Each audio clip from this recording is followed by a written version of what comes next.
오늘은 여러분과 함께 나누실 하나님의 말씀의 제목은 초실절과 부활의 소망이라는 주제를 가지고 말씀을 살피도록 합시다. 오늘 이 부활절을 통해서 부활의 어떤 소망 없이 사람이 죽으면 모든 것이 또 끝이 난다라고 생각했던 인류 인생들에게 그렇지 아니하고 또다시 살아서 또 변화를 입어서 영원한 천국에서 하나님을 모시고 영생과 복락을 누릴 수 있는 그런 길이 있다는 것을 우리에게 또 일깨워 주신 날입니다. 이런 이제 축복을 허락해 주신 하늘아버지 어머니께 오늘 다시금 또 감사를 드립니다. 오늘 이 부활절은 구약의 절기 명칭으로 본다면 초실절에 해당되겠습니다. 자, 그럼 예수님께서 유월절 지키시고 그 다음날 또 무교절에 십자가에 또 운명하시고 그리고 또 안식일을 지내시고 그 다음이 바로 3일째 되는 일요일이 되었습니다. 이 모든 과정을 통해서 보면 유월절을 통해서는 제자들이 인자의 살을 먹고 인자의 피를 마시면 너희 속에 영생이 있을 것이다. 그 귀한 그 축복의 가르침 안에 얼마나 또 기뻤습니까? 그런 어떤 기쁨이 있었고 그 다음은 보면 또 예수 그리스도의 그 순환과 죽음이라는 십자가의 그 운명이라는 이러한 어떤 시간이 또 기다리고 있었습니다. 그 또 얼마나 비통했습니까? 기쁨이 주어진 절기가 유월절이었고 무교절을 통해서 고통과 괴로움의 어떤 시간이 또 곧바로 이어졌습니다.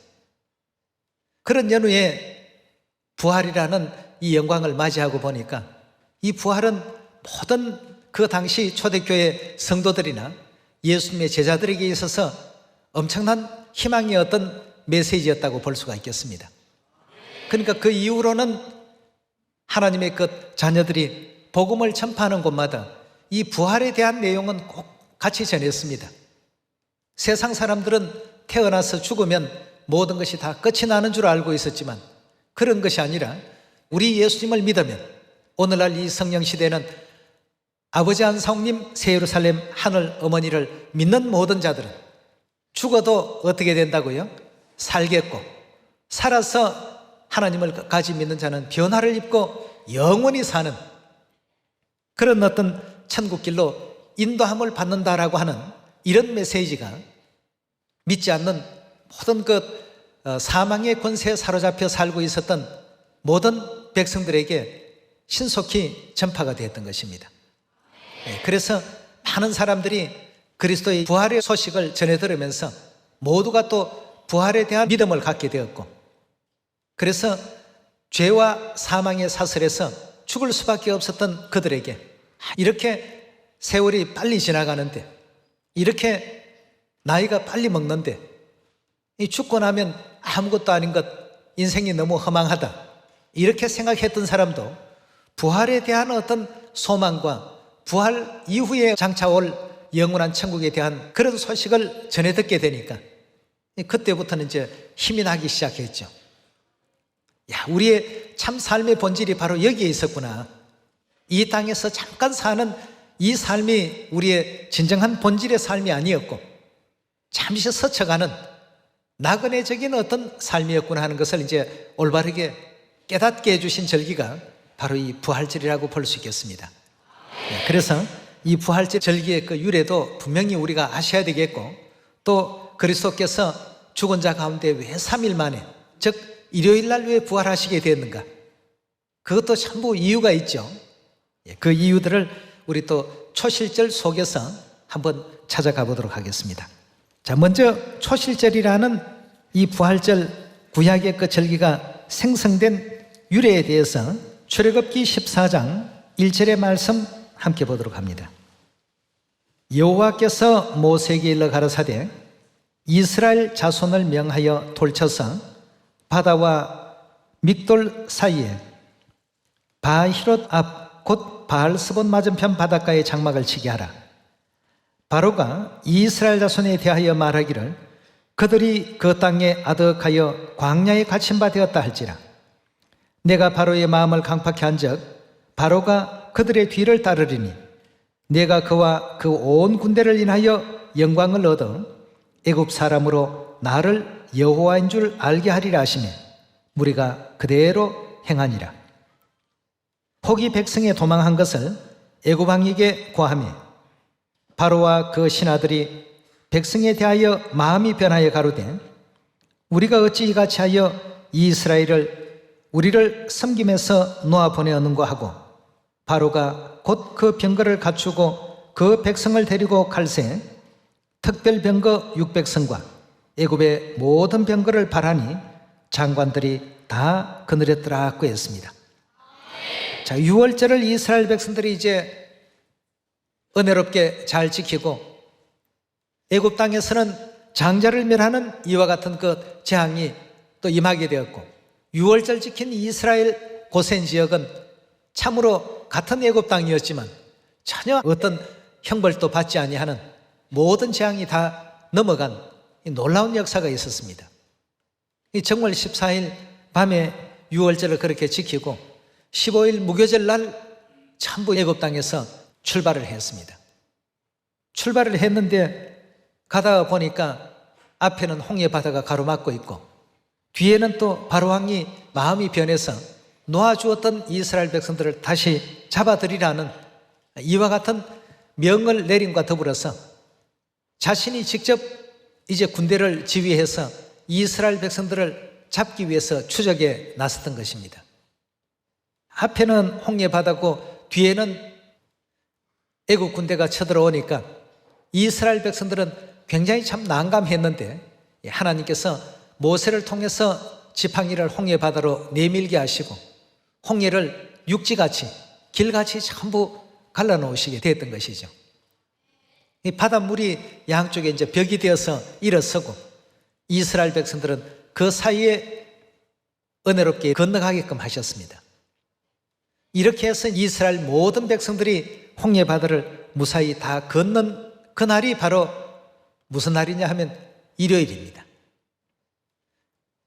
일요일 새벽에 안식일 그 이튿날에 이스라엘 백성들이 홍해 바다를 무사히 또 건너는 그러한 그 역사를 우리가 성경에서 찾아볼 수가 있지 않습니까? 예. 출애굽기 15장 10절의 말씀 함께 보겠습니다. 주께서 주의 바람을 일으키시매 바다가 그들을 덮으니 그들이 흉용한 물에 납같이 잠겼나이다. 여호와여 신중에 주와 같은 자가 누구이니이까? 주와 같이 거룩함에 영광스러우며 찬송할 만한 위엄이 있으며 기이한 일을 행한 자가 누구니이까? 주께서 오른손을 드신 적 땅이 그들을 삼켰나이다 하고 했습니다. 결국 이제 바로의 그 모든 그 군대가 이와 같이 온전히 물속에 잠기게 되는 그런 이제 그 역사를 하나님께서 은혜롭게 그렇게 해주셨죠. 홍해 바다에 모세 지팡이가 내어 밀어지니까 육지처럼 이루어졌고 또 이제 다시금 홍해 바다로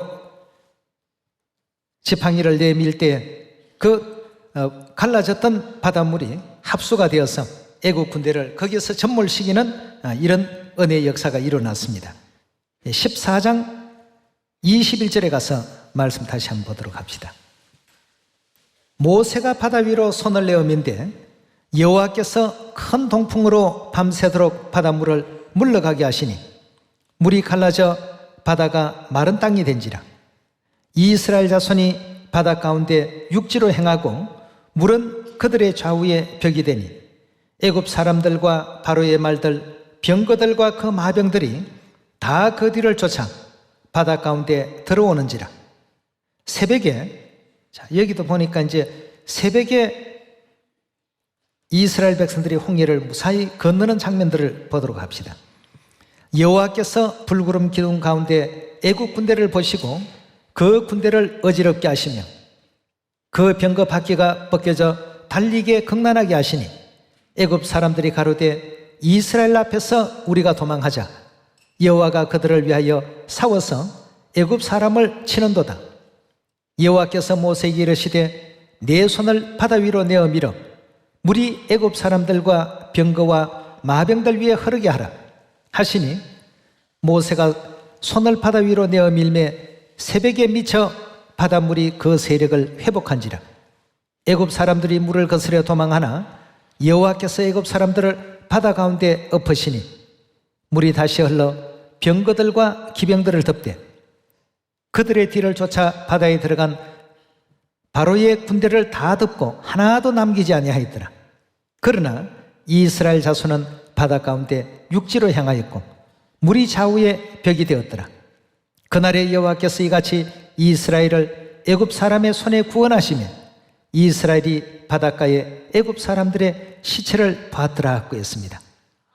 자, 여기도 지금 보니까 갈라졌던 물들이 새벽에 전부 이제 합수가 되어서 그 애굽 군대들은 온전히 다 멸해버리시고 이스라엘 백성들은 온전히 그 홍해를 건널 수 있는 바로 그런 은혜의 역사를 또 이루게 해주셨습니다.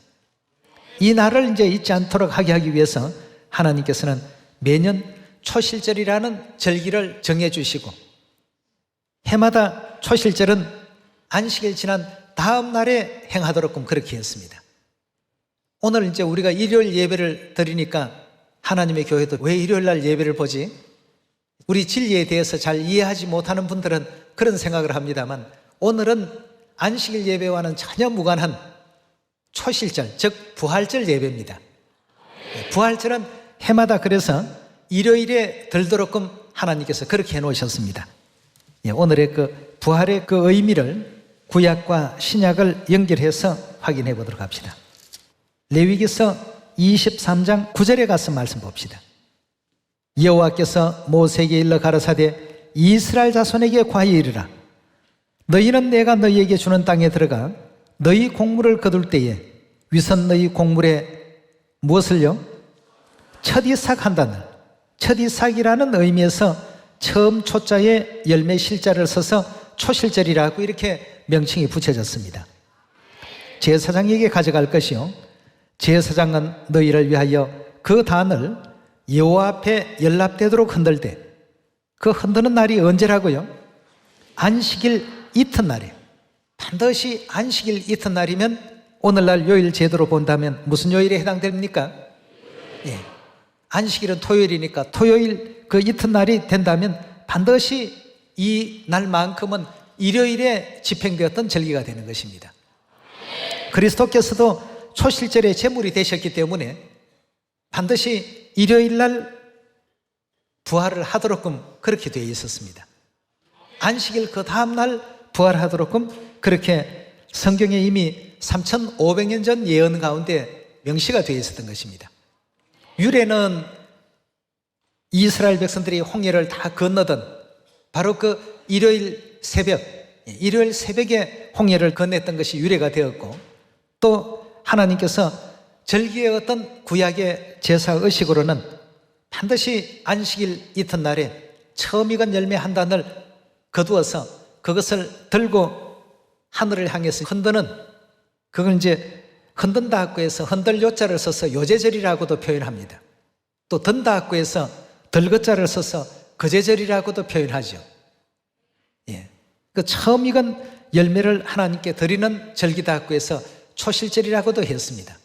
명칭은 여러 가지지만 다 똑같은 절기를 나타내고 또 표현하고 있는 내용이라고 볼 수 있겠습니다. 안식일 이튿날에 그 요제의 제물을 흔들 것이라고 이렇게 표현을 하셨는데 이런 예언을 따라서 신약에도 예수님께서 잠자는 자의 첫 열매가 되셨다는 성경 예언의 말씀을 고린도전서 우리 15장에서 한번 알아보도록 합시다. 예수님이 왜 일요일 날 부활을 하셨을까 하는 것도 성경은 이미 모든 그 답을 주고 있습니다. 15장 20절의 말씀 보시면 그러나 이제 그리스도께서 죽은 자 가운데서 다시 살아 잠자는 자의 무엇이 되셨다고요? 예수님께서 첫 열매, 구약의 절기로 본다면 처음 초자에 열매 실자를 써서 초실절, 초실의 그 제물이 되셨던 것입니다. 그 절기의 예언도 예수님께서 이루시게 된 것이죠. 그럼 주께서 잠자는 자의 첫 열매가 되셨다고 하셨는데 그럼 이 첫 열매는 반드시 언제 하나님께 드리신 바 되셔야 된다고요? 초실절의 제물로 본다면 일요일 날 그렇게 되셔야 된다고 했습니다. 그럼 과연 일요일에는 어떤 사건이 벌어졌는가? 요한복음 20장 1절의 말씀 함께 보도록 하겠습니다. 안식 후 첫날, 즉 안식일 이튿날이죠. 무슨 요일입니까? 일요일 이른 아침에 아직 어두울 때에 막달라 마리아가 무덤에 와서 돌이 무덤에 옮겨간 것을 보고 시몬 베드로와 예수의 사랑하시던 그 다른 제자에게 달려가서 말하되 사람이 주를 무덤에서 가져다가 어디 두었는지 우리가 알지 못하겠다 하니 베드로와 그 다른 제자가 나가서 무덤으로 갈새 둘이 같이 다름질하더니 그 다른 제자가 베드로보다 더 빨리 달아나서 먼저 무덤에 이르러 굽으려 세마포 놓인 것을 보았으나 들어가지는 아니하였더니 시몬 베드로도 따라와서 무덤에 들어가 보니 세마포가 놓였고 또 머리를 샀던 수건은 세마포와 함께 놓이지 않고 딴 곳에 객혀 있더라. 그때 무덤에 먼저 왔던 그 다른 제자가 들어가 보고 믿더라. 저희가 성경에 그가 죽은 자 가운데서 다시 살아나야 하리라 하신 말씀을 아직 알지 못하더라. 이에 두 제자가 자기 집으로 돌아가니라 학구했습니다. 그럼 이 모든 부활의 사건이 언제 일어난 사건이냐 하면 안식일 그 다음 날인 일요일에 이루어진 사건입니다. 그대로 그 예언을 예수님께서 이루시고 또 성취하신 장면 아니겠습니까? 11절에 계속 보도록 합니다. 마리아가 무덤 밖에서 서서 울고 있더니 울면서 굽으려 무덤 속을 들여다보니 흰옷을 입은 두 천사가 예수의 시체니었던 곳에서 하나는 머리편에 하나는 발편에 앉았더라. 천사들이 가로되 여자여 어찌하여 우느냐? 가로되 사람이 내 주를 가져다가 어디 두었는지 내가 알지 못함이니이다. 이 말을 하고 뒤로 돌이켜 예수의 서신 것을 보나 예수이신 줄 알지 못하더라. 예수께서 가라사대 여자여 어찌하여 울며 누구를 찾느냐 하시니 마리아가 그가 동산지기인 줄 알고 가로되 주여 당신이 옮겨갔거든 어디 두었는지 내게 이르소서. 그리하면 내가 가져가리이다. 예수께서 마리아야 하시거늘 마리아가 돌이켜 히브리 말로 라보니여 하니 이는 선생님이라. 예수께서 이르시되 나를 만지지 말라. 내가 아버지께로 올라가지 못하였노라. 너는 내 형제들에게 가서 이르기를 내가 내 아버지 곧 너희 아버지 내 하나님 곧 너희 하나님께로 올라간다 하라 하신대 막달라 마리아가 가서 제자들에게 내가 주를 보았다 하고 또 주께서 자기에게 이렇게 말씀하셨다 이러니라 하고였습니다. 자, 안식 후 첫날에 이루어진 이 모든 내용을 통해서 예수님은 초실절에 모든 그 절기의 예언을 이루시고 성취하시고 또 완성을 시켰습니다. 그럼 이런 내용들은 우리가 한마디로 정리해보면 유월절, 그 다음 날 무교절, 그 다음에 또 오는 절기가 부활절인데 이 세 절기를 연속적으로 우리가 살펴보게 되면 유월절은 기쁨의 절기고 생명의 절기고 무교절은 순환의 절기입니다. 그 생명 얻는 그 기쁨 그 다음에 곧바로 원수 마귀는 예수님에 대해서 굉장한 탄압과 핍박과 또 고통을 이제 가하죠. 희생을 요구했습니다. 그렇지만 우리 하나님께서 사망의 어떤 그 권세 아래 묶여 있을 수가 없지 않습니까? 그래서 초실절이라는 절기를 통해서 죽은 자들 가운데서 부활하심으로 말미암아 모든 인류에게 우리 역시도 죽음으로써 모든 것이 끝나는 것이 아니라 또다시 부활과 변화를 입을 수 있다는 이와 같은 진리를 몸소 온 인류에게 선포하신 내용이라고 볼 수가 있겠습니다. 데살로니가전서 4장 13절입니다. 형제들아 자는 자들에 관하여 너희가 알지 못함을 우리가 원치 아니하노니 이는 소망 없는 다른 이와 같이 슬퍼하지 않게 하려 함이라. 우리가 예수에 죽었다가 다시 사심을 믿을진대 즉 부활을 믿을진대 이와 같이 예수 안에서 자는 자들도 하나님이 저와 함께 어떻게 한다고요? 그 이제 데리고 이제 마지막 순간에 이런 놀라운 일이 있게 될 것이다. 굉장히 초대교회 성도들에게는 소망이 되었고 또 기쁨이 되었고 하나님께서 친히 죽은 자 가운데서 부활하심으로 말미암아 그 모든 역사를 또 우리에게 보여주시게 된 것이죠. 15절입니다. 우리가 주의 말씀으로 너희에게 이것을 말하노니 주 강림하실 때까지 우리 살아남아 있는 자도 자는 자보다 결단코 앞서지 못하리라. 주께서 호령과 천사장의 소리와 하나님의 나팔로 친히 하늘로 쫓아 강림하시려니 그리스도 안에서 죽은 자들이 먼저 일어나고 그 후에 우리 살아남은 자도 저희와 함께 구름 속으로 끌어올려 공중에서 주를 영접하게 하시리니 그리하여 우리가 항상 주와 함께 있으리라. 그러므로 이 여러 말로 서로 위로하라 하고 했습니다. 이 부활의 이 소식은 정말 두려움에 떨고 있었던 예수님을 믿었던 그 모든 백성들에게 굉장한 기쁨의 소식이 되었습니다. 그러니 핍박을 받고 순교하는 이와 같은 역사 속에서도 이 육체 잠시 잠깐 이런 고통을 받고 이 땅에서 잠시 소멸된다 할지라도 우리가 다시 그 영은 하나님께로 올리워 가서 부활받을 수가 있는데 라고 하는 부활의 소망이 그들을 항상 붙들고 있었기 때문에 믿음을 잡아주었기 때문에 그리스도의 십자가의 그 죽음의 생애를 기꺼이 따를 수 있는 이런 믿음들을 다 가지게 했던 그 역사가 바로 이 데살로니가전서 4장에서도 나타나고 있습니다. 죽었던 자들이 다시금 살아서 이제 공중에서 주를 영접하고 주와 함께 영생과 복락의 그 세계에서 기쁨과 즐거움이 날마다 새롭게 창조되는 그런 생애를 누리게 될 것이다. 그런 어떤 믿음들이 마음 가운데 가득히 채워져 있다 보니까 아무리 세상의 모든 권세를 가지고 있었던 로마의 황제들이 그렇게 예수 믿지 말라고 핍박을 하고 온갖 것으로 사람들에게 조롱거리가 되게 해도 끝까지 믿음을 간직했습니다. 이 부활에 대한 이 믿음을 오늘날 이 시대를 살고 있는 우리들도 잊어버리지 마시고 하나님 백성들에게는 다시금 이런 부활과 변화의 역사가 있구나. 그렇게 되면 장차 하나님께서 이 땅에 우리 데리러 오실 때 기쁨 중에 공중에서 주를 영접하는 이런 어떤 영광 가운데 우리가 나아갈 수 있구나 하는 이 믿음을 우리 모두가 이 시대에도 다 간직하시고 자부심과 긍지를 잃지 않는 여러분과 제가 꼭 되어야 되겠습니다.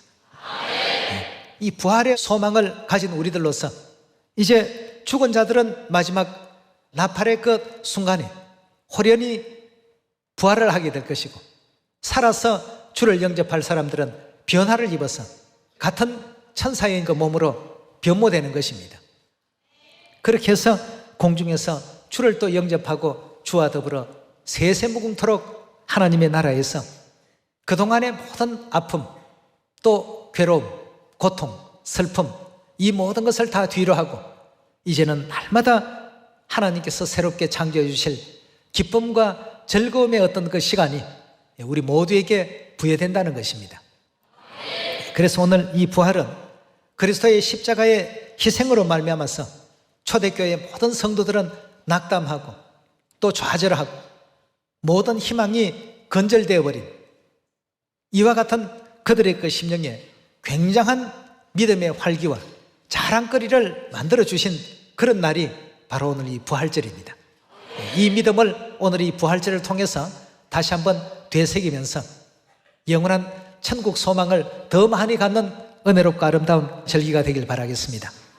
오늘 부활절 말씀은 이것으로 마칩니다. 감사합니다.